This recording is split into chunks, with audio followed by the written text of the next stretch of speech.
அந்த second video உங்களுக்காக போட்டிருக்கேன். இந்த ஓரமாக இருக்குது பார்த்தீங்களா, தெரியுதா? இப்போ நம்ம 10 நிமிஷத்தில் ஊறினது தான் இது. அந்த மாதுளை சாறு நம்ம போட்டு ஊற வச்சோம் இல்லைங்களா, அது 10 நிமிஷத்தில் எவ்வளோ கருமையாக மாறி, எவ்வளோ அடர் கருமையாக மாறி இருக்குன்னு பாருங்கள். இந்த பாருங்கள், என்னோடய விரலில் தெரியுதா உங்களுக்கு? இந்த பாருங்கள், இந்த விரலில் கொஞ்சம் கருப்பு ஏறி இருக்குது பாருங்கள், கொஞ்சம் தெரியுதுங்களா? இந்த கருப்பு உங்கள் மீச தாடியில் ஏறிடும். நான் இதை கொஞ்சம் மறுபடியும் உங்களுக்கு ஒரு ப்ரூஃப் பண்ணுறதுக்காக மறுபடியும் போய் இப்போ நான் ஒரு வீடியோ எடுத்துகிட்டு கையை கழுவிட்டு உங்களுக்கு ஒரு வீடியோ மறுபடியும் போடுறேன். இந்த முறையை ஃபாலோ பண்ணுங்கப்பா, ரொம்ப அருமையாக இருக்கும். தலைக்கும் போட்டுக்கலாம். எல்லோரும் பயப்படுறீங்க இல்லையா?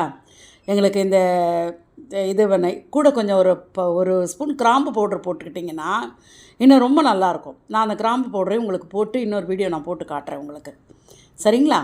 இது ரொம்ப நல்லாயிருக்கும். இதை கொஞ்சம் நீங்கள் போட்டு எப்படி இருக்குன்னு எனக்கு கமெண்ட்டில் சொல்லுங்கள். இதே தான் மற்றவங்க காப்பி அடித்து உடனே போடுவாங்கப்பா. இது பெரிய எனக்கு தொல்லையாக இருக்குப்பா. நான் என்ன வீடியோ போடுறேனோ அது அப்படியே மாறாமல் அவங்கவுங்க சேனலில் போட்டு விட்டுறாங்க. இது எனக்கு ரொம்ப சங்கடமாகவும் இருக்குது. எனக்கு இந்த தம்ப்நெயில் வைக்கிறது அது இந்த விஷயங்கள்லாம் தெரிய மாட்டேங்குதா? நான் ஏதோ எனக்கு தெரிஞ்சதை நான் போட்டு விட்றேன்னா.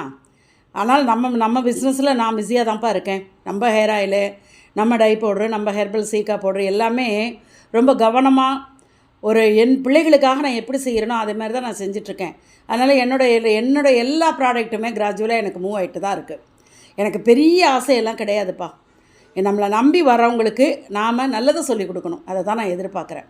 எனவே நேயர்களே, இந்த வீடியோ உங்களுக்கு பிடிச்சிருந்தா லைக் பண்ணுங்கள், ஷேர் பண்ணுங்கள், சப்ஸ்கிரைப் பண்ணுங்கள். மீண்டும் இதை போன்ற இயற்கையான வீடியோவில் உங்களை சந்திக்கிறேன்.